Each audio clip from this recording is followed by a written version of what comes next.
ಭಾರತ ಮತ್ತು ಪಾಕಿಸ್ತಾನದ ಮಧ್ಯೆ ಆರಂಭವಾಗಿರುವ ಯುದ್ಧದ ನಡುವೆ ಪಾಕಿಸ್ತಾನ ಸೂಪರ್ ಲೀಗ್ ಉಳಿದ ಪಂದ್ಯಗಳನ್ನು ದುಬೈಗೆ ಸ್ಥಳಾಂತರಿಸಿದ್ದು ದೇಶದ ಕೆಲವೆಡೆ ತುರ್ತು ಪರಿಸ್ಥಿತಿಯನ್ನ ಘೋಷಿಸಿದೆ.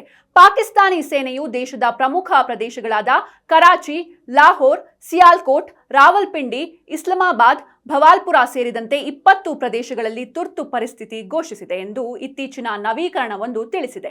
ಭಾರತದೊಂದಿಗೆ ಹೆಚ್ಚುತ್ತಿರುವ ಉದ್ವಿಗ್ನತೆಯ ನಡುವೆ ಪಾಕಿಸ್ತಾನದ ಸಿಯಾಲ್ಕೋಟ್ನಲ್ಲಿ ಭೀತಿ ಉಂಟಾಗಿದ್ದು ಕಾಲ್ತುಳಿತ ಸಂಭವಿಸಿದೆ ಎಂದು ವರದಿಯಾಗಿದೆ. ಭಾರತ ಮತ್ತು ಪಾಕಿಸ್ತಾನದ ನಡುವೆ ನಡೆಯುತ್ತಿರುವ ಯುದ್ಧದ ನಡುವೆ ಪಾಕಿಸ್ತಾನ ಸೂಪರ್ ಲೀಗ್ ಸೀಸನ್ 10ಕ್ಕೆ ಸಂಬಂಧಿಸಿದಂತೆ ಪ್ರಮುಖ ನಿರ್ಧಾರ ಕೈಗೊಂಡಿರುವ ಪಾಕಿಸ್ತಾನ ಕ್ರಿಕೆಟ್ ಮಂಡಳಿ ಉಳಿದ PSL ಪಂದ್ಯಗಳನ್ನು ಯುನೈಟೆಡ್ ಅರಬ್ ಎಮಿರೇಟ್ಸ್ಗೆ ಸ್ಥಳಾಂತರಿಸಿ ಅಧಿಕೃತ ಆದೇಶ ಹೊರಡಿಸಿದೆ. ತನ್ನ ವೆಬ್ಸೈಟ್ನಲ್ಲಿ ಪ್ರಕಟವಾದ ಹೇಳಿಕೆಯಲ್ಲಿ ಈ ಕ್ರಮವನ್ನು ದೃಢಪಡಿಸಿರುವ PCB ಅರ್ಹತಾ ಪಂದ್ಯ, ಎಲಿಮಿನೇಟರ್ ಪಂದ್ಯಗಳು ಹಾಗೂ ಫೈನಲ್ ಪಂದ್ಯ UAEಯಲ್ಲಿ ನಡೆಯಲಿದೆ ಎಂದು ಸ್ಪಷ್ಟಪಡಿಸಿದೆ.